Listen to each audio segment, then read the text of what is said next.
बातचीत है तो पहला प्रश्न मैं आपसे यह पूछता हूं कि आपके हिसाब से क्या भारत नंबर 1 देश बन सकता है? कितने साल में बन सकता है? कैसे बन सकता है? हाथ खड़े करो, आपके पास माइक आ जाएगा। माइक देते जाओ भाई।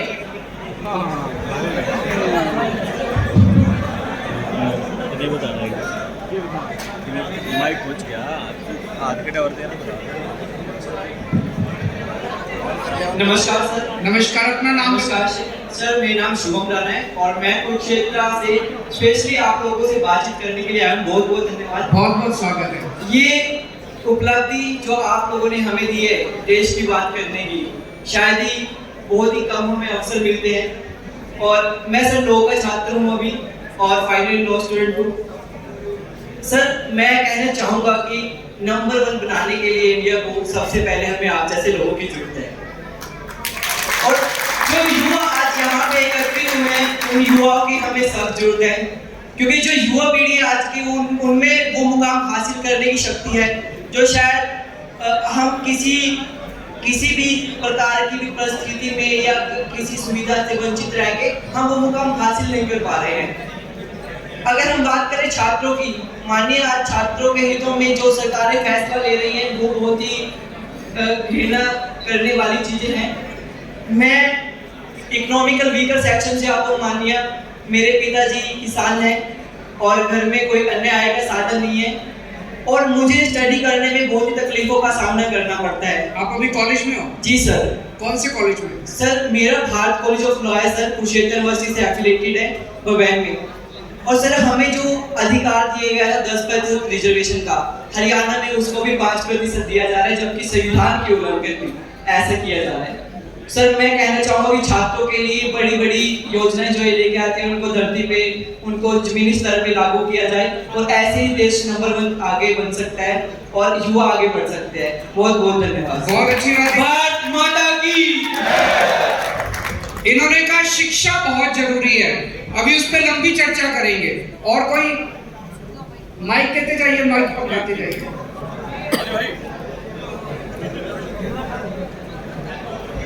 नमस्कार सर। सर 2 चीजें हैं, ईमानदार राजनीति और शिक्षा पे ध्यान जो आप दे रहे हो उसके राष्ट्र नंबर 1 बन सकता है। धन्यवाद। अब 2 मिनट के लिए अपने साथ पंजाब के अपने नए सीएम भगवंत मान साहब हैं।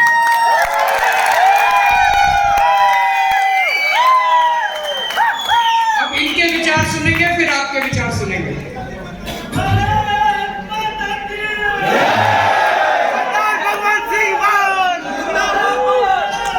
आज हिसार में स्पेशली यूथ के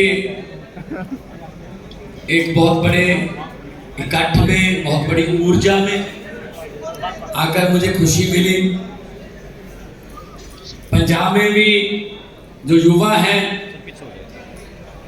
वो युवा शक्ति ने आम आदमी पार्टी को आगे बढ़ाया। और मैं आपको बताना चाहता हूं कि पंजाब में 92 एमएलए, 92 एमएलए आम आदमी पार्टी के जीते हैं 117 में से। उन 92 में से अगर हम एवरेज एज निकालें तो 39 ईयर्स बनती है, यानी कि इतनी यंग सरकार देश में और कोई नहीं है। हमारे 26 साल के, 27 साल के युवा युवतियां एमएलए, 28 साल के, 30 साल के, 31 साल के लड़के लड़कियां एमएलए। ये सिर्फ और सिर्फ आम आदमी पार्टी कर सकती है, क्योंकि रामलीला ग्राउंड से जब आम आदमी पार्टी निकली तो उन्होंने, अरविंद जी ने यही कहा था, राजनीति करने नहीं, राजनीति सिखाने आए हैं। और इन्होंने सिखा भी दिया कि यूथ को अब ये भरोसा हो गया कि मैं भी कुछ बन सकता हूं, मेरा भी इस देश में तरक्की में कोई योगदान हो सकता है। तो यूथ जो है वो देश को आगे लेके जाएगा। हम बड़े गर्व से कहते हैं, बड़े मान से कहते हैं कि India is the youngest country on the earth. है हैविंग, हमारी 65% पॉपुलेशन जो है वो 35 साल से नीचे है, गर्व से कहते हैं। लेकिन इसको रिवर्स सोचो, अगर उनकी एनर्जी पॉजिटिव वे में इस्तेमाल हो गई तो इंडिया नंबर 1 बन जाएगा। अगर उस यूथ की एनर्जी तो रहेगी यूथ में, लेकिन अगर वो एनर्जी हम इस्तेमाल प्रॉपर तरीके से नहीं कर पाए तो वो यूथ जो है भटक जाएगा, वो बुरी संगत का शिकार हो जाएगा, जो गैर सामाजिक तत्व है उनके साथ मिल जाएगा। तो मैं एक एग्जांपल देनी चाहूंगा। जहाज बहुत बड़ा होता है, 747, 777, 787 बोइंग का, 350 पैसेंजर्स, उनका सामान, खुद का वजन, लगभग 1.25 लाख लीटर तेल लेकर वो दिल्ली के एयरपोर्ट से उड़ जाता है। इतनी ताकत होती है उसके इंजनों में। लेकिन वो जहाज जब एयरपोर्ट के गेट पर खड़ा होता है तो उसकी ताकत 0 होती है, क्योंकि जहाज के यहां बैक गियर नहीं होता। अब बैक वो खुद हो नहीं सकता, कोई और उसको बैक नहीं कर रहा, आगे वो जा नहीं पा रहा, तो क्या जहाज रह गया। फिर एक ट्रैक्टर आता है छोटा सा, वो ट्रैक्टर उस जहाज को ऐसे पीछे करके उसको ऐसे मोड़ देता है, तो जहाज को रनवे नजर आ जाता है। तो जहाज फिर ट्रैक्टर को कहता है कि थैंक यू वेरी मच, अब आपका काम खत्म, मेरा काम शुरू। अब मेरे इंजनों पर मुझे यकीन है, मैं अब खुद उड़ूंगा। मेरे देश के युवा, चाहे वो हिसार का है, चाहे संगरूर का है, चाहे जींद का है, चाहे नरवाना का है, टोहाना का है, जाखल का है, कहीं का भी है, मेरे देश के युवा की शक्ति पर मुझे कोई शक नहीं है। बहुत ताकत है आपके जोश में। लेकिन दुख की बात यह है कि हमारा जो यूथ है वो एक जहाज की तरह गेट पर खड़ा है। कोई नेता या कोई टीचर या कोई गाइड ऐसा नहीं मिल रहा जो उसको रनवे दिखा दे।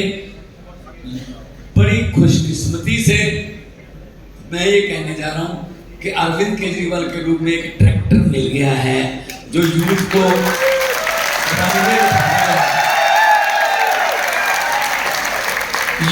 रनवे दिखा देगा। आगे उड़ना काम यूथ का है कि कितना ऊंचा उड़ना है और कितनी दूर जाना है। सो यूथ जो है, युवा शक्ति जो है, उसको आज इग्नोर नहीं कर सकते। स्टार्टअप के प्रोग्राम चल रहे हैं।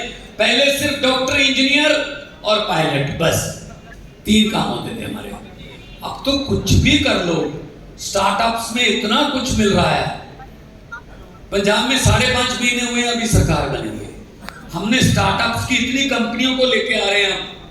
लेके आओ, हम उनको माहौल देंगे। क्यों पंजाब का यूथ जो है, क्यों हरियाणा का यूथ जो है वो बेंगलोर में जाके अपना स्टार्टअप शुरू करे, वो पुणे में जाके शुरू करता है, वो मुंबई में जाता है, वो सिलिकॉन वैली एसएफओ में जाता है। क्यों जाए वहां पे? जोमेटो फरीदकोट का एक लड़का उसने शुरू की, फ्लिपकार्ट पंजाबी उसका आइडिया, ओला सानेवाल लुधियाना के पास उसका। लेकिन उनके हेड ऑफिस कहाँ है? पंजाब से बाहर, देश से बाहर, क्योंकि यहाँ हमें मौका नहीं मिलता वो प्रॉपर। हम काम करना चाहते हैं अपने देश के लिए, अपनी मिट्टी के लिए, लेकिन कोई मौका तो दे। मौका ही नहीं मिलता, हमें इधर उधर देखना पड़ता है। तो मैं ये कहना चाहता हूँ, 5.5 महीने की सरकार ने, हमने ये किया कि जितनी भी इंडस्ट्री आएगी उसको बोलिए, उसमें टेक्नीशियन चाहिए, सब चाहिए, सब हमारे पंजाब से, हरियाणा से, देश से आप लोग। लेकिन होना चाहिए प्रोडक्ट, हो प्रोडक्ट। अभी हमारे गुड़ से इतनी चीजें बना रखी हैं। कुछ कल मैं एक इनोवेशन प्रोग्राम में गया था, गुड़ से इतनी चीजें कि आप यकीन नहीं कर सकते कि गुड़ से भी इतनी चीजें बन सकती हैं, और वो कई $मिलियन की कंपनी चला रहे हैं। तो आपके पास बहुत से आइडिया हैं, आप आइडिया से भरे हुए हो, लेकिन वही बात है कि आइडिया के लिए प्लेटफॉर्म चाहिए। प्लेटफॉर्म कौन देगा? वो जुमले वाले तो देंगे नहीं भाई साहब। अभी जुमलों की फैक्ट्री ऑन हो गई है, उसमें नए नए जुमले बन रहे हैं। आने वाले दिनों के लिए देखा जा रहा है किस जुमले से भावनाएं भड़केंगी, किस जुमले से धार्मिक भावनाएं भड़केंगी, किस जुमले से लोग ये होंगे वे होंगे। हम जुमलों वाली पार्टी नहीं है।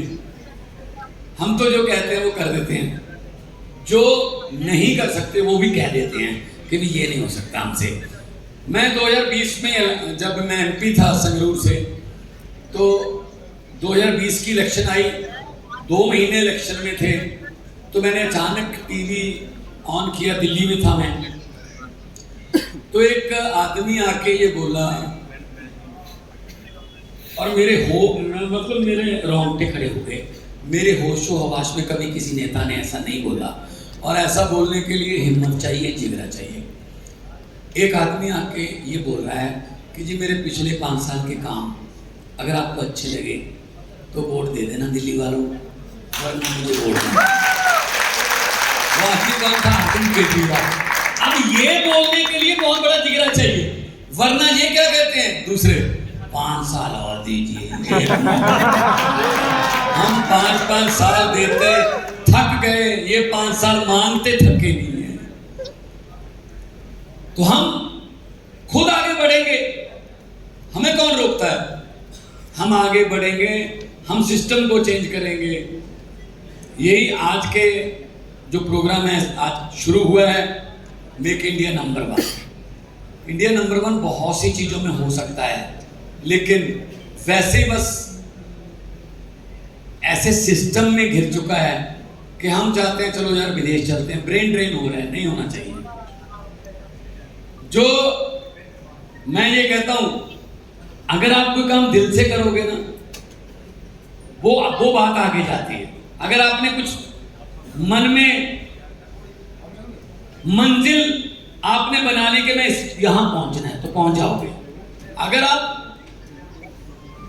डामाडोल हो, पता नहीं चल रहा इधर जाएं, कल इनकी मशहूरी होगी इधर जाएं, वो कुलदीप बिश्नोई की तरह, है ना, तो एक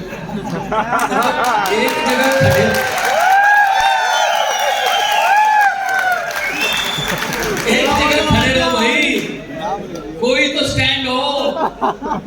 अब दूध वाले के मोटरसाइकिल की तरह ये थोड़ी है कि जिधर को टेढ़ा कर दिया वहीं उधर रुक गए। स्टैंड तो होना चाहिए ना कि मेरा ये स्टैंड है, मेरा ये मोटिव है, मेरा ये मंत्र है, मेरा ये एजेंडा है। तो लोगों की झूठ जो अभी तक हमसे हमें नेता मिले, उनसे हमें झूठ मिला कि यार नेता है, ये झूठ बोल रहा हूं, मतलब ये परसेप्शन बन गई कि नेता है यार, झूठ ही बोल रहा होगा। क्योंकि हमें 15-15 लाख हर खाते में आने के वादे मिले, हमें नोटबंदी के बाद पता नहीं क्या क्या के वादे मिले, तो फिर हमारा वो और भी पक्का होता गया यकीन कि नेता हैं, झूठ बोल रहे होंगे। मैंने एक सीडी में एक स्टार किया था, पॉलिटिकल व्यंग किया था कि नेताओं ने एक लग्जरी बस किराए पे की दिल्ली से, 30-35 हमारे देश के नेता विदाउट एनी सिक्योरिटी बस में, सिक्योरिटी जो थी वो सिविल में रोड पे लगाई और मनाली घूमने के लिए जा रहे हैं।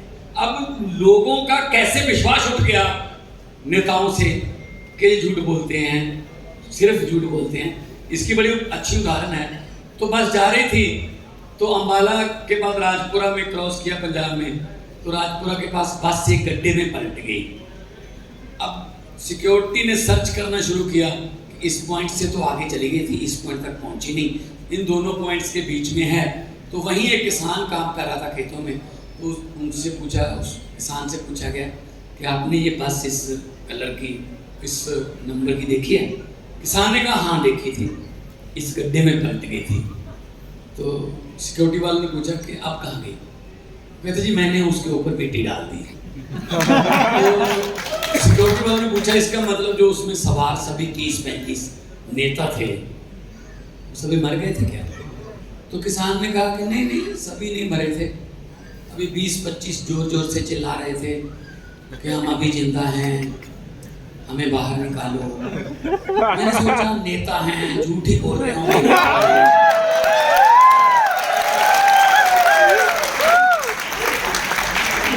हम ये मानने के लिए तैयार नहीं है कि ये जिंदा है, झूठ बोल रहे होंगे जिंदा नहीं है। तो ये चीज बदलने के लिए आम आदमी पार्टी आई है। यहाँ पर कोई कलाकार है, यहाँ पर कोई वकील है, यहाँ पर कोई IAS का स्टूडेंट है जिसने UPSC का तैयारी करनी है, यहाँ पर डॉक्टर भी हैं, यहाँ पर समाज से हर एक आदमी इकट्ठा होकर आ रहा है। 9वीं 10वीं 11वीं 12वीं अरविंद केजरीवाल जी की हिसार में हुई है। हिसार के स्कूल में 9वीं 10वीं 11वीं 12वीं जब पढ़ रहे होंगे तब किसी ने सोचा होगा कि ऐसा बच्चा जो पूरे देश की राजनीति का रुख पलटेगा यहाँ पढ़ रहा है, तो कहीं से भी टैलेंट निकल सकता है, लेकिन मौका चाहिए। मैंने पूछा CM साहब से, मैंने कहा जी तो उस समय फिर पढ़ाई कैसी थी? कहते हिसार जिले में मैं एक ही था जो IIT में जिसने IRS क्लियर किया। हिसार जिले में एक ही था जिन्होंने क्लियर किया वो टेस्ट। लेकिन अब उनकी सोच और उनके इरादों से बने हुए स्कूलों से दिल्ली में एवरेज हर स्कूल से 4 निकल रहे हैं, हर स्कूल से। तो इसका मतलब क्या हो गया? इसका मतलब ये हो गया कि अगर अच्छी सोच, सच्ची नीयत आगे आ जाए तो आप लोगों को ऊंचा उड़ने से कोई नहीं रोक सकता। हुकूमत वो करते हैं जिनका दिलों पर राज होता है, यूं कहने को तो मुर्गे के सर पे भी ताज होता है। Thank you very much. तो अब आप लोगों से कुछ सुनना चाहेंगे जो लोगों ने हाथ खड़े किए थे। हमारा देश कैसे आगे बढ़ सकता है, शिक्षा का क्या ऐसा देश जिसमें बहुत बड़े स्तर के ऊपर बच्चे अशिक्षित हों, क्या वो देश आगे बढ़ सकता है? नहीं बढ़ सकता। क्या ऐसा देश जहां पे बहुत बड़े तबके को अच्छी स्वास्थ्य सेवाएं ना मिले, क्या वो देश आगे बढ़ सकता है? नहीं बढ़ सकता। तो आप लोगों से सुनना चाहेंगे आपके विचार, और मैं भी बीच में हम लोग। हाँ बच्चे। जय हिंद सर, मेरा नाम अंजलि कादर है। मैं पंडित नेकीराम कॉलेज से सिर्फ और सिर्फ आपसे एक क्वेश्चन पूछने आई हूँ। सबसे पहले आपका मैं बहुत दिल से आभार करती हूँ कि आपने मुझे ये मौका दिया। सर, एक देश नंबर 1 तभी बन सकता है जब एक देश की बेटी नंबर 1 बने, क्योंकि सर हमें एक सिक्योरिटी की जरूरत होती है। जब हम अपने घर से बाहर निकलते हैं सर, हम अपने माँ बाप को कहेंगे कि हम बाहर निकल रहे हैं और हमें वहाँ पे सिक्योरिटी नहीं मिल रही कि हमारे हो रहे हैं ये, तो सर ये जरूर होना चाहिए सर। बिल्कुल सर, ये बात हमारे दिल की बात है। मैं सहमत हूँ। ये इनकी दिल की बात इन्होंने अपनी नहीं, बल्कि जितनी बेटियाँ आज अपने घर से कॉलेज के लिए निकलती है, किसी काम के लिए निकलती है, उनके माँ बाप को इतनी चिंता रहती है कि पता नहीं सुरक्षित वापस आएंगे क्या। बच्चियों को इतनी चिंता रहती है कि हम सुरक्षित वापस जा पाएंगे क्या। इसी वजह से कई बेटियां आगे पढ़ने या नौकरी करने से वंचित रह जाती हैं। अगर हम अपनी बच्चियों को सुरक्षा नहीं दे सकते तो फिर लानत ऐसी सरकारों के ऊपर, लानत ऐसे सिस्टम के ऊपर। यहाँ पे मैं कोई राजनीति नहीं कर रहा, इसमें सारे पूरे सिस्टम की बात है कि आज 75 साल के बाद जब हमारी बेटी घर से बाहर निकलती है, वो अपने आप को सुरक्षित महसूस क्यों नहीं करती? क्या हम अपने सिस्टम को दुरुस्त नहीं कर सकते? कर सकते हैं। जब भगवंत जी की सरकार बनी थी पंजाब के अंदर, हम घर घर में जाके यही बोलते थे कि ऐसा क्यों बनेगा, कोई पैसे देके DSP बनेगा तो फिर वो तो बलात्कारी के साथ ही जाएगा। फिर जब किसी लड़की के साथ छेड़खानी होगी तो वो बलात्कारी से पैसे लेके पैसे निकालेगा अपने। जब से ये बने हैं, एक भी ट्रांसफर पोस्टिंग में, पुलिस की एक भी ट्रांसफर पोस्टिंग में पंजाब में पैसे नहीं चलते। जाके पूछ लो किसी से। अगर हमारा सिस्टम ईमानदार होगा, अगर हमारी पुलिस ईमानदार होगी, मजाल जो किसी बेटी के साथ कुछ हो जाए। और कोई कुछ कहना चाहते हैं?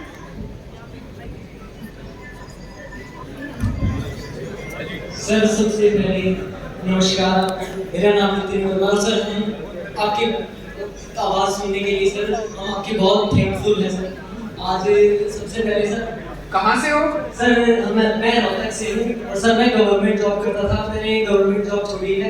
और सर मेरा क्वेश्चन सर अरविंद सर आपसे है कि सर जिस प्रकार हमारे रोहतक में पीजीआई कर्मचारी लगने के लिए करीबन 3 लाख रुपए तक देने पड़ते हैं भ्रष्टाचार के उसमें सर, तो क्या सर इसका कभी अंत हो पाएगा? दिल्ली में हो गया, पंजाब में भी हो गया। थैंक यू ईमानदार सरकार चाहिए। Thank you so much. मैं आप लोगों के साथ कुछ एक्सपीरियंसेस शेयर करना चाहता हूँ। मेरे ऊपर आरोप लगता है कि केजरीवाल शिक्षा फ्री में क्यों देता है, केजरीवाल दवाइयां फ्री में क्यों देता है, लोगों का इलाज फ्री में क्यों कराता है। ये तो फ्री भी है, फ्री भी है, फ्री भी है, फ्री भी है, फ्री की रेवड़ी है। एक चीज बताओ, मैं अपने पैसे से तो दे नहीं सकता, मेरे पास तो पैसा है नहीं। दिल्ली सरकार ने कोई कर्जा नहीं लिया कहीं से, एक भी पैसे का कर्जा नहीं है हमारी सरकार के ऊपर। दिल्ली सरकार घाटे में नहीं चल रही, जब से हमारी सरकार आई है नफे में चल रही है, पॉजिटिव चल रही है सरकार। हमने क्या किया? हमने करप्शन खत्म कर दिया। करप्शन खत्म करके पैसे बचने लगे, पैसे बचने लगे, उससे नए नए स्कूल बनवा दिए, बच्चों की शिक्षा मुफ्त कर दी, सबका इलाज मुफ्त कर दिया। फिर जब और पैसे बच गए तो बिजली भी मुफ्त कर दी, फिर और पैसे बच गए तो सड़कें भी बना दी और पानी भी मुफ्त कर दिया। तो भ्रष्टाचार खत्म, पहले कहते थे क्या भ्रष्टाचार खत्म हो सकता है? हो सकता है, करके दिखाया है। दिल्ली में भी किया है, अब पंजाब में करके दिखाया है।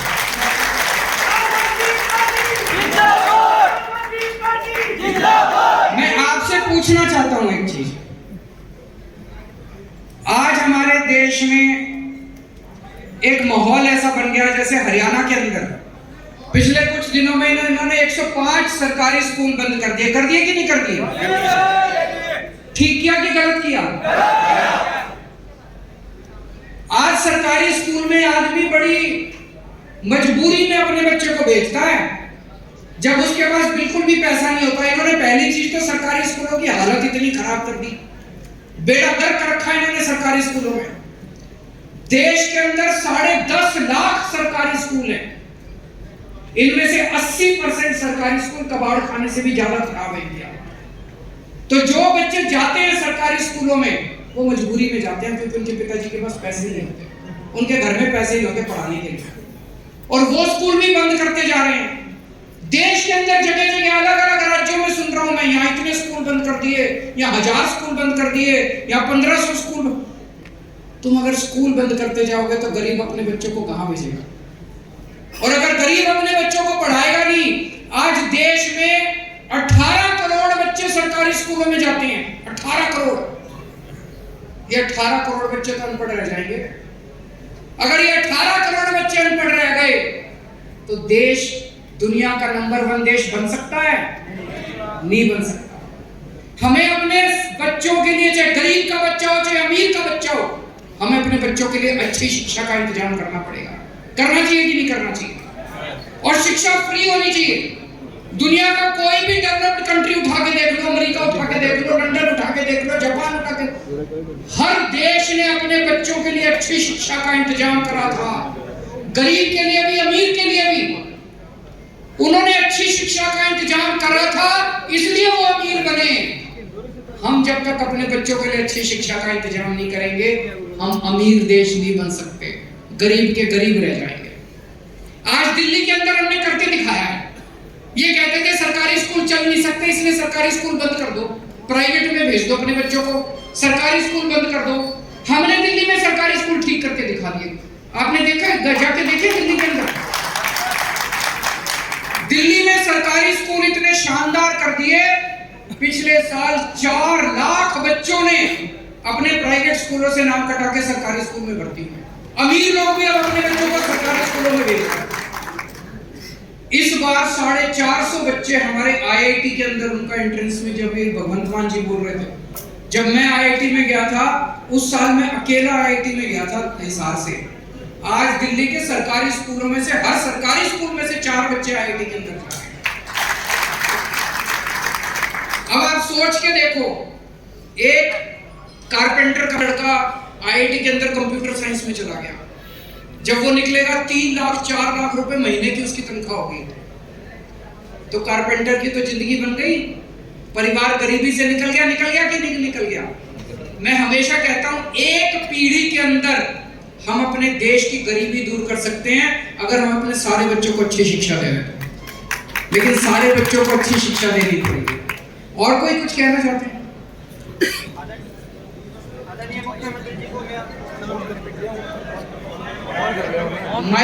माइक देते जाओ जल्दी जल्दी।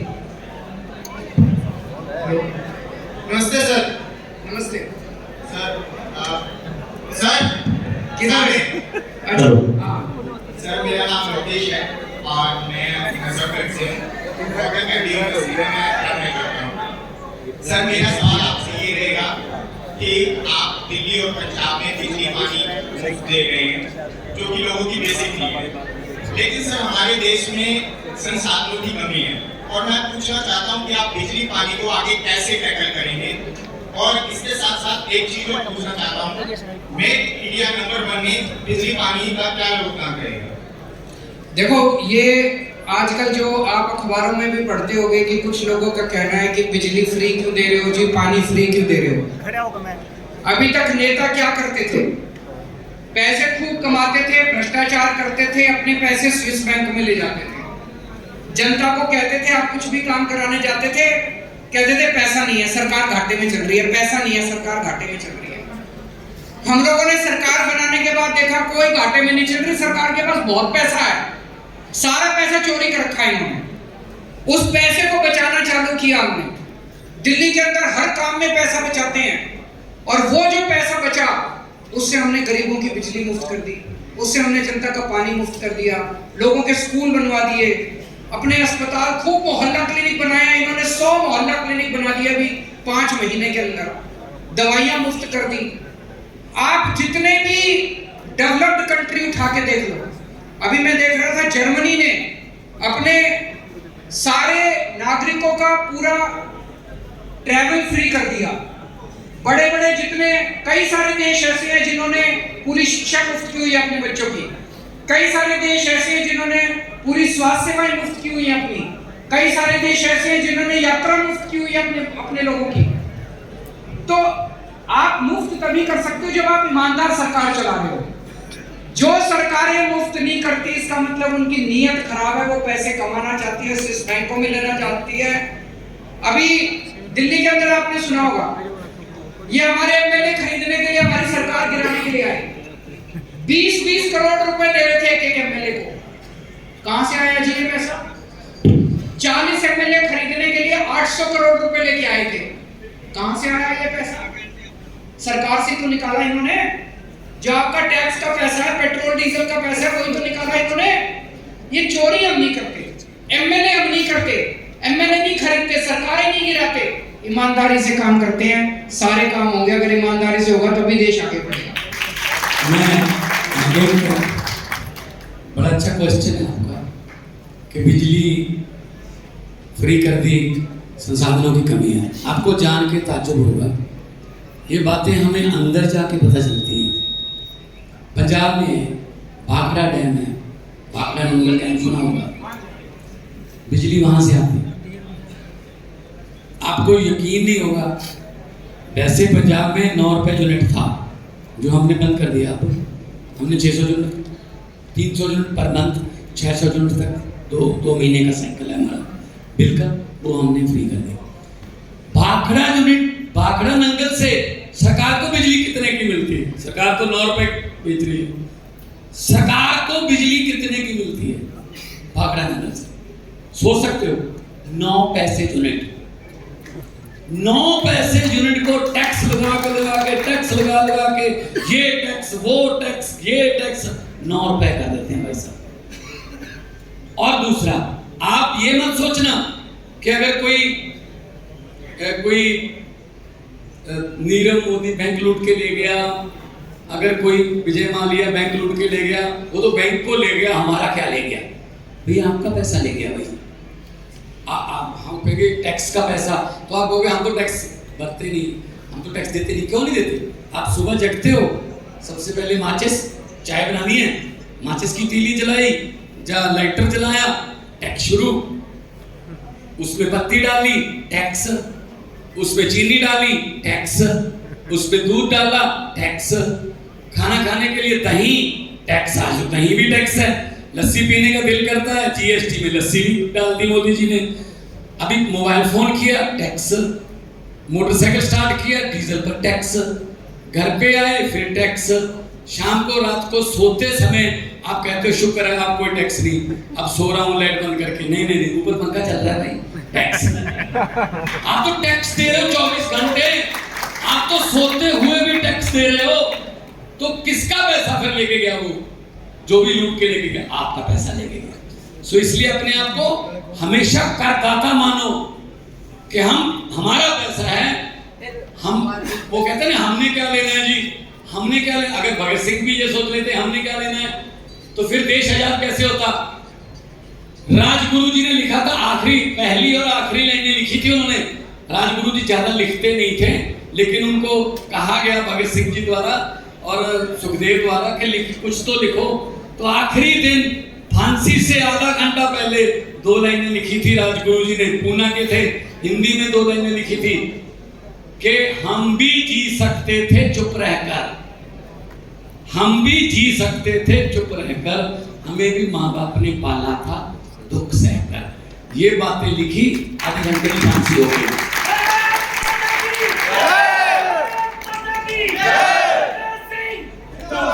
देखो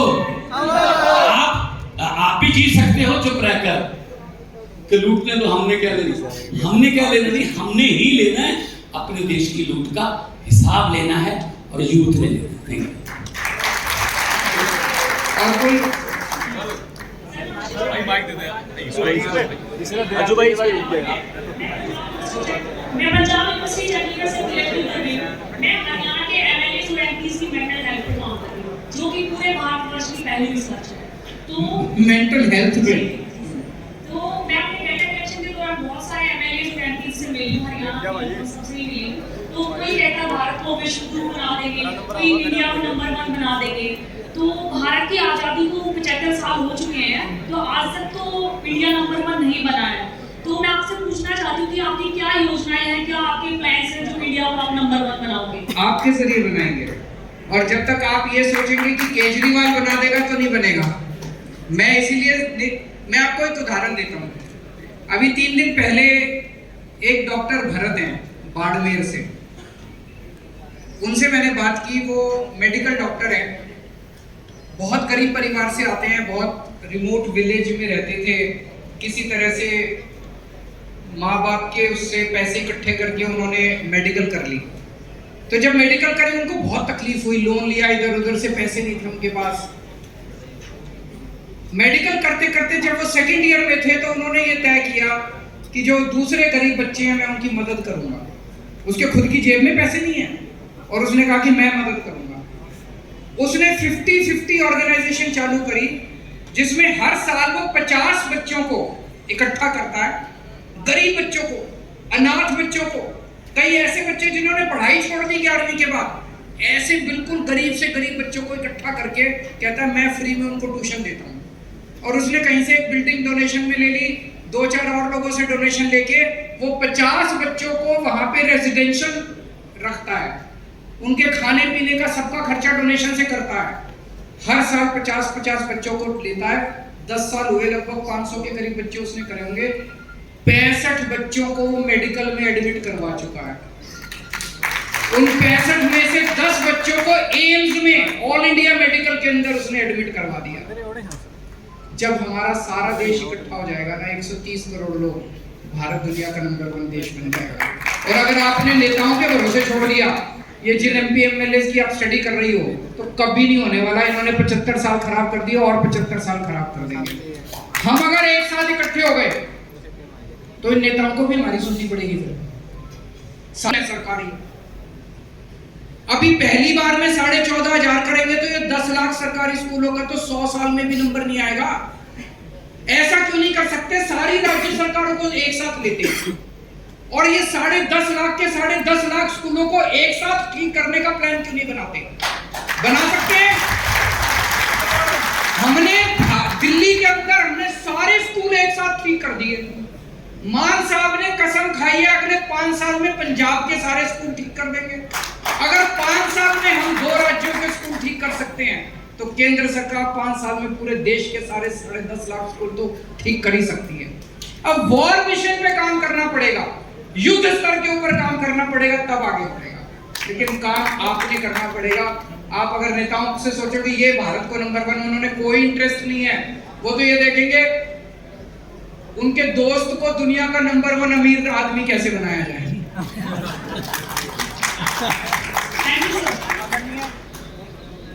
हो गया ना, क्या बोल देना, थोड़ा बोल दे रहे। पुश बटन स्टार्ट है यो, एक माइक ना ना माइक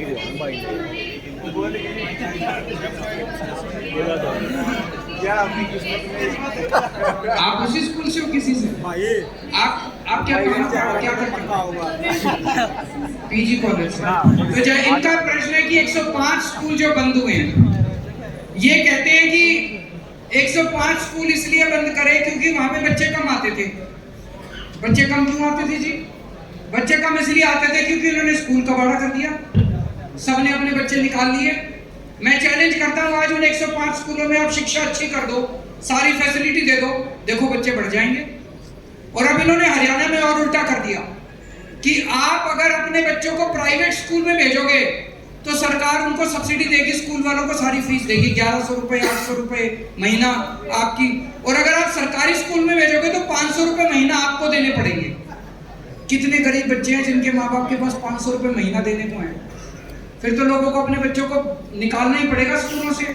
तो आज देश के अंदर जरूरत यह है कि सरकारी स्कूल और बहुत ज्यादा बढ़ाए जाएं और उनको भी अच्छा बनाया जाए, ना कि सरकारी स्कूलों को बंद किया जाए। इसके हम सख्त खिलाफ हैं। आदरणीय मुख्यमंत्री जी को मेरा नमस्कार। नमस्कार। मेरा नाम प्रथम शर्मा है और मैं हिसार जिले का रहने वाला हूँ। मेरे मत के अनुसार जब तक मेरे देश का युवा बेरोजगार है तब तक हम इंडिया नंबर 1 नहीं बन सकता। बिल्कुल बिल्कुल सही बोल। और हरियाणा प्रदेश में तो यह स्थिति और बेहतर हो गई है। हरियाणा प्रदेश में जो एम्प्लॉयमेंट रेट है वो 30% है। पूरे देश में 37% है जी, 37% है। तो आज तक कोई भी सरकार इस रेट को कम नहीं कर पाई है और यह दिन पर दिन बढ़ रहा है। कैसे बढ़े, कैसे ठीक होगा? या तो सरकार कुछ ऐसे योजनाएं लाए जिससे ये रोजगार बढ़ सके, या फिर स्टार्टअप कंपनीज आए, या बाहर की कंपनियां कुछ मल्टीनेशनल कंपनी भारत में आए ताकि रोजगार बढ़ सके। सारे काम करने पड़ेंगे। रोजगार कैसे मिल सकता है? बिल्कुल सही कहा। जब तक हमारे हर युवा के पास अच्छा रोजगार नहीं होगा, भारत नंबर 1 देश नहीं बन सकता। केवल भाषणबाजी रहे, गलत तो नहीं कह रहा। हर युवा के पास अच्छा रोजगार होना चाहिए। रोजगार अच्छा कैसे मिलेगा? कोई बताना चाहेगा रोजगार कैसे मिलेगा? बोल दे रोजगार हाँ जी, कोई? Yes sir.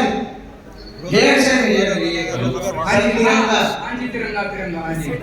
Sir actually main तो सोर्स जो होता है ना जॉब का या किसी भी चीज का, वो होती है शिक्षा। अगर शिक्षा अच्छी है तो ऑटोमेटिकली जॉब अच्छी मिलेगी, डिग्री अच्छी है जॉब अच्छी मिलेगी। बिल्कुल। बट सर क्या होता है कि डॉक्टर भीमराव अंबेडकर ने बोला था इक्वालिटी, बट सर अब इंडिया में इक्वालिटी नहीं रही है। अब क्या हो गया है, एससी बीसी वालों को पहले सीटें मिल जाती है, जनरल वाले रह जाते हैं। तो क्या सर हमें बचपन से ये हमारे माँ बाप को ये बोलना चाहिए कि तुम जनरल में पैदा हुए हो तो तुम्हें पढ़ाई हार्ड करनी है, या तुम्हें किसी और चीज में इंटरेस्ट नहीं लेना, सिर्फ तुम्हें पढ़ाई करनी है, जब तुम्हें कॉलेज में जाकर एडमिशन मिलेगा? ऐसा जरूरी है क्या सर? भीमराव अंबेडकर जी ने इक्वालिटी इसलिए रखी थी क्योंकि उस टाइम पे एससी बीसी वालों को नीचे बिठाया जाता था, उन्हें शिक्षा देने का हक नहीं था। बट अब क्या होता है कि जनरल वाला 80% लेके लाइन में खड़ा होता है, एससी बीसी वाले 50% लेके सीटें ले लेते हैं। मेरे साथ खुद ऐसा हुआ था सर। मैं गुड़गांव से हूँ, सेक्टर 9 से। हमारे यहाँ पे सेक्टर 9 पीजी कॉलेज है। मेरी 12th क्लियर हुई, मेरे घर वालों ने बोला तेरी परसेंटेज अच्छी नहीं आई सर। मेरी परसेंटेज थी 75 कॉमर्स विद इको से। मैं एडमिशन लेने गया, मैंने सर 15 दिन चक्कर काटे, मेरे कट ऑफ में नाम आता था, मेरी जगह एससीबीसी वाले 50-45 पे सीट ले जाते थे। फिर सर मुझे रेगुलर में एडमिशन नहीं मिला, मैंने अपना एक साल ड्रॉप किया। मैंने इग्नू से करा, इंदिरा गांधी यूनिवर्सिटी से, ओपन यूनिवर्सिटी से। फिर सर मेरे को वहाँ एडमिशन मिला, वहाँ मेरे को साथ साथ फिर जॉब भी करनी पड़ गई। अब मेरी सर ग्रेजुएशन आधी रह गई है और सर मैं आप इंडिया बुल्स में बाकी था, वो नोएडा शिफ्ट हो गई है, मेरी जॉब भी छूट गई, मेरे पास डिग्री भी नहीं है। तो क्या हम जर्नल वालों को आप क्या ऐसे ही पढ़ाई करनी चाहिए कि आप तुम जर्नल से हो तो तुम पढ़ाई करते जाओ लास्ट में आके एसएमसी वाले सीटें ले जाएंगे। यही पहली डिसीजन मिल रहा होगा इधर चीजें। सही बात है।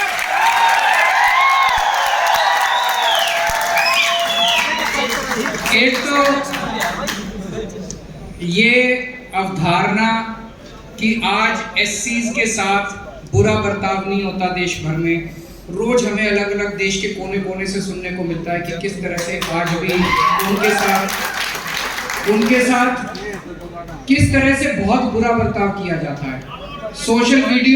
सोशल उस पे मीडिया में भी कई सारे ऐसे वीडियो आते हैं, सोशल मीडिया पे ऐसे कई सारे देखने को मिलता है, पढ़ने को मिलता है, आप लोगों ने भी पढ़ा होगा कि देश के कोने कोने में किस तरह से आज भी 21वीं सदी, जैसे एक उदाहरण, एक आईपीएस ऑफिसर था राजस्थान का, वो बता रहा था, बोला जी मैं आईपीएस में हो गया, मेरी शादी थी, शादी के वक्त उसके गांव के अंदर सारे इकट्ठे हो गए, बोले अगर तू घोड़ी पे चढ़ा तो देख लियो तेरे को घोड़ी पे नहीं चढ़ने देंगे। ये अभी कुछ 1 साल पहले की बात है। आईपीएस ऑफिसर एससी समाज का, उसकी शादी थी, आईपीएस करने के बाद उसको घोड़ी पे नहीं चढ़ने दिया। बोला जी तो मैं आईपीएस था तो मैं सारी पुलिस मैंने इकट्ठी कर ली, पूरी गांव को छावनी बनाना पड़ा उसको घोड़ी पे चढ़ाने के लिए। आज भी हमारे देश के अंदर स्थिति काफी खराब है। तो पहली चीज तो मैं ये कहना चाहता हूं कि ये जो रिजर्वेशन किया गया वो इसलिए किया गया, जो सदियों से जो एक इनइक्वालिटी चली आ रही थी वो बराबरी का हक लेने के लिए, ताकि सब बराबर उस पे आ सके। दूसरी चीज, ये जो हमारी एक मेंटालिटी बन गई है, पढ़ने के बाद नौकरी, पढ़ने के बाद नौकरी, पढ़ने के बाद नौकरी, ये अंग्रेज जो सिस्टम छोड़ के गए थे, मैकॉले का सिस्टम था 1830 1840 के अंदर। मैकॉले ने अंग्रेजों ने एक ऐसा सिस्टम, पहले देश के अंदर कोई नौकरी नहीं ढूंढता था, सारे अपना अपना काम करते थे। ये मैकॉले एक सिस्टम बना के गया था कि बीए करोगे, बीकॉम करोगे, एलएलबी करोगे, फलाना करोगे, उसके बाद नौकरी चाहिए। सारे अंग्रेजों के पास नौकरी मांगने जाते थे, अंग्रेजों के यहाँ क्लर्क बन जाते थे हम सारे। 1947 में हमने एक बहुत बड़ी गलती करी, हमने देश का शिक्षा व्यवस्था हमने नहीं बदली, अंग्रेजों की शिक्षा व्यवस्था आज भी कायम है। दिल्ली के अंदर हमने एक प्रयोग किया, आतिशी जी यहाँ खड़े हैं, ये उस दिल्ली के सिस्टम का जो एजुकेशन सिस्टम है उसका बहुत बड़ा इसमें इनका योगदान है। दिल्ली में 11वीं और 12वीं के बच्चों को, मेरे पास अभी एग्जाम्पल नहीं है, नहीं तो आपके रोंगटे खड़े हो जाते जब मैं आपको उदाहरण देता। 11वीं और 12वीं के बच्चों को हम बिजनेस करना सिखाते हैं कि आप नौकरी, हम उनके दिल के अंदर कूट के भरते हैं बच्चों के कि आपको नौकरी मांगने वाला नहीं बनना, नौकरी देने वाला बनना है। हम हर बच्चे के दिमाग में ये डालते हैं कि जब तू स्कूल से निकलेगा, कॉलेज से निकलेगा, तू कम से कम 2 लोगों को नौकरी देगा, नौकरी मांगेगा नहीं, कसम खा। उनको बिजनेस करना सिखाते हैं। सरकार की तरफ से हर बच्चे को 2-2 हजार रुपए दिए जाते हैं, सरकार देती है 2-2 हजार रुपए, और उसको कहते हैं इससे बिजनेस करो। आपको लगेगा 2 हजार रुपए में क्या बिजनेस होता है, मेरे को भी शुरू में लगा, ये इन लोगों ने पूरा ये प्लान बनाया था, लेकिन अब जो नतीजे आ रहे हैं, 2000 रुपए इस बच्चे को मिले, 2000 इस बच्चे को, 2000 इस बच्चे को। अब ये कुछ 8 बच्चे, 10 बच्चे, 20 बच्चे इकट्ठे हो सकते हैं। तो मान लो 8 बच्चे इकट्ठे हुए और उन्होंने अपनी टीम बना ली, 16,000 रुपए हो गए उनके। उस 16,000 रुपए से वो 8 बच्चे इकट्ठे होकर कोई आइडिया सोचते हैं, और क्या क्या आइडिया सोचे बच्चों ने।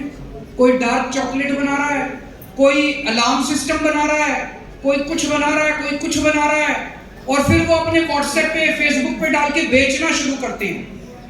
ऐसे 52,000 टीम्स बन चुकी है दिल्ली के सरकारी स्कूलों में, 52,000।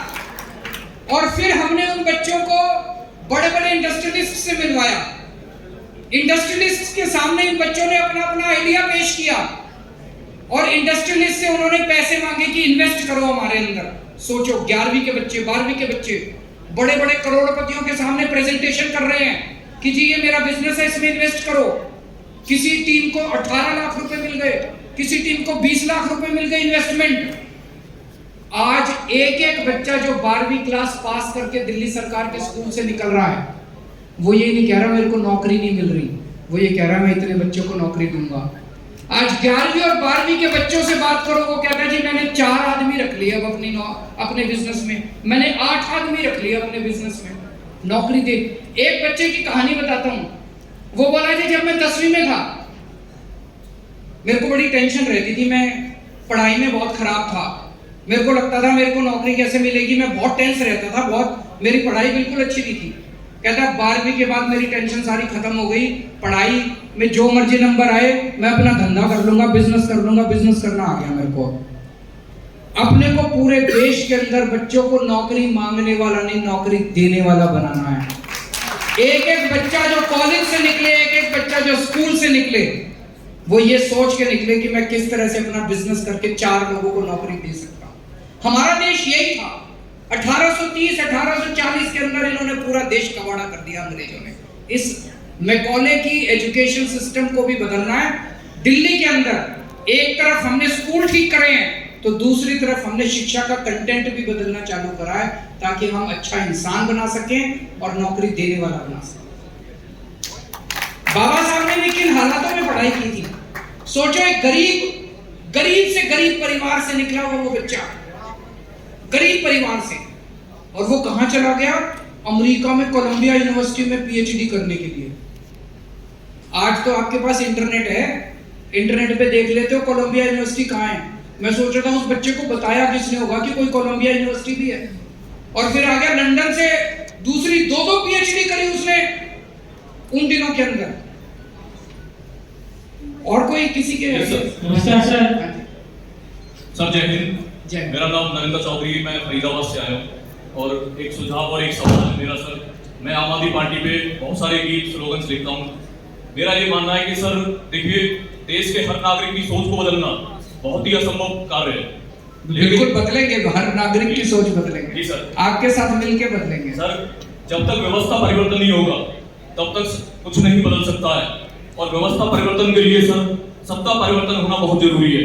तो हम सब युवा ये सपना देख रहे हैं कि आप 2024 में प्रधानमंत्री बने और इस देश में बदलाव करें और आपके साथ तन मन धन वचन से युवा सोशल मीडिया से टीम बनाएंगे। लेकिन मेरी एक विनती है सर कि जब आप बोलते हैं ना, सारा देश सुनता है। सोशल मीडिया पे यूट्यूब से हम सब देखते रहते हैं, आपको सुनते हैं, भगवत मान जी को भी, जो अच्छे काम आप कर रहे हैं। मीडिया जैसे जैसे चुनाव पास में आएंगे सर 2024 के, मीडिया अच्छी चीजें पब्लिश नहीं करेगा, क्योंकि आपको देखिए भगवान ने इतना ज्ञान दिया है, इतना दिमाग है, आप सारा सॉल्यूशन खुद कर देंगे। क्योंकि मैंने स्वराज जो आपने पुस्तक लिखी थी आंदोलन के बाद, स्वराज, वो पूरी पुस्तक पढ़ी है सर। 80% तक आप समस्याओं को सर खत्म कर सकते हैं। तो कहते हैं ना, कोई चीज कम नहीं कर सकते लेकिन खत्म कर सकते, चाहे वो रोजगार हो, कोई भी समस्या हो। मेरा बस एक ही सवाल है कि आप एक ऐसा मिशन बना दें कि ये युवा जो अभी खाली बैठे हैं, 18 से 35 साल के करोड़ों युवा पूरे देश में, आप हर जिले में जाएं, क्योंकि 75 सालों में आजादी में ऐसा पहली बार हुआ है कि इस तरह से सवाल जवाब होते हैं। नहीं नेता आते भाषण देते और चले जाते हैं सर। आपने राजनीति को बदला है, ये क्रेडिट आपका। लेकिन एक आखिरी बात है कि आम आदमी की आखिरी उम्मीद आप में है सर। तो भगवंत मान जी भी बहुत अच्छा पंजाब में काम कर रहे हैं, लेकिन सर हर जिले में जाए, समय बहुत कम है। कुछ लोगों कहते हैं ना कि जितना समय है सब लगा दो, कुछ लोगों को मैं जगाता हूं, कुछ लोगों को आप जगा दो। तो साथियों, 2014 से सर एक ही सपना है, 2014 से आपको 2024 में पीएम देखना सर, और 2035 तक इस देश को विश्व गुरु super power banana sir. Thank you. जय हिंद।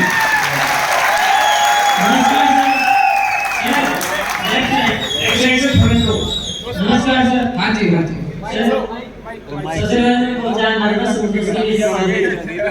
मेरा आपसे ये क्वेश्चन है सर, कि जो मेक इंडिया नंबर 1 हम सब बैठे कर रहे हैं यहाँ पे, क्या वो इंसानों के लिए केवल? हमारे वो जीव है, जंतु है, हमारी गौ माता है, उन सब के लिए नहीं है सर। सबके लिए है। फिर सर हम पर्यावरण पे तो ध्यान दे ही नहीं रहे बिल्कुल भी। देना चाहिए, आप बताओ। सर देखो जितने हमारे युवा साथी बैठे हैं सबके सब धूम्रपान इतना करते हैं, मैं सबकी बात नहीं कर रहा लेकिन बहुत ज्यादा करते हैं। तो सर गवर्नमेंट को एक पॉलिसी लानी चाहिए कि धूम्रपान बिल्कुल बंद हो जाएगा देश से, नॉन वेज है वो बिल्कुल बंद हो जाएगा, हमारा पर्यावरण बचेगा तो हम बच पाएंगे सर। तो क्या आप मुझे ये गारंटी दे सकते हो आज कि मैं नॉन वेज पर्यावरण और ये धूम्रपान पर्यावरण का तो नहीं सर, नॉन वेज और धूम्रपान बिल्कुल खत्म कर दूंगा देश से।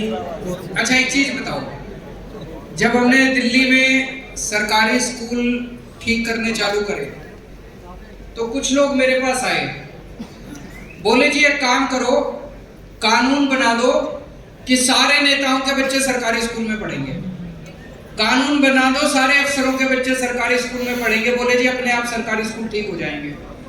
मैंने कहा ऐसे अगर बना दिया ना तो उस क्लास में तो ठीक कर देंगे जिस क्लास में वो बच्चा जाता है, उस बच्चे को एक्स्ट्रा ट्यूशन स्कूल ठीक नहीं होने वाले।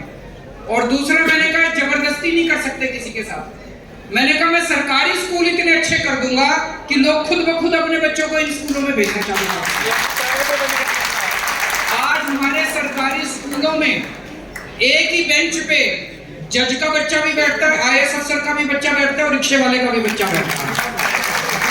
आप लोगों ने खुद ब खुद अफसरों ने बड़े बड़े लोगों ने अपने बच्चों को सरकारी स्कूल में भेजना चालू कर दिया, जबरदस्ती नहीं करनी। अपने को माहौल ऐसा तैयार करना है, लोगों को तैयार करना है कि वो खुद ब खुद धूम्रपान करना छोड़ दे, वो खुद ब खुद नॉनवेज करना छोड़ दे, वो खुद ब खुद जो है गलत हरकतें छोड़ दें। आप कानून जितने मर्जी बना लो, कानून बनाने से कोई नहीं छोड़ने वाला, छुप के पिएंगे, ब्लैक होएगी, उससे फायदा नहीं है। हमें समाज को बदलना है, सोच को बदलना है।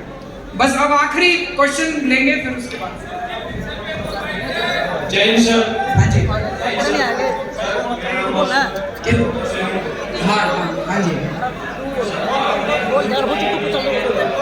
एक मिनट बैठ जाइए, बस 5 मिनट और, सब लोग बैठ जाओ,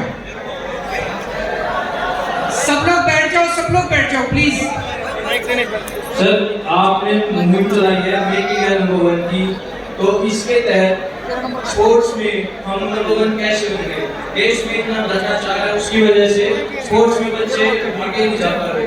बिल्कुल सही कहा आपने, 130 करोड़ लोगों का देश है और जब ओलंपिक्स की बात आती है तो गिने चुने अवार्ड आते हैं, उसी को हम सेलिब्रेट करते हैं। हमारे स्पोर्ट्स के अंदर इतना ज्यादा भ्रष्टाचार है, इतनी ज्यादा राजनीति है कि पूरा सिलेक्शन प्रोसेस गड़बड़ है। जिस तरह से भर्तियां होती हैं, जिस तरह से सिलेक्शन किया जाता है, वो सारी गड़बड़ है।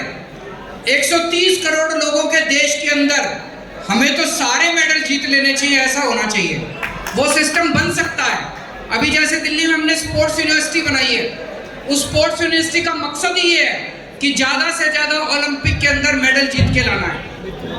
आप लोगों ने ट्रैफिक लाइट में देखा होगा, छोटे छोटे बच्चे जब आपसे पैसे मांगने आते हैं, आप खिड़की नीचे कर देते हो और आप देखते हो वो छोटे छोटे बच्चे कलाबाजी खाते हैं, वो सर्कल के अंदर से निकल जाते हैं, जिम्नास्टिक करते हैं। अगर इन्हीं बच्चों को पकड़ के आप ओलंपिक में जिम्नास्टिक्स में भेज दो, मुझे लगता है सारे गोल्ड सारे हम जीत जाएंगे। पर इनको बच्चों को सिलेक्शन कौन कराएगा? इनको कोई पूछता ही नहीं है। तो हमारे देश में टैलेंट तो बहुत है, लेकिन हमारे देश में वो टैलेंट जो है उसको रिकॉग्नाइज नहीं किया जाता।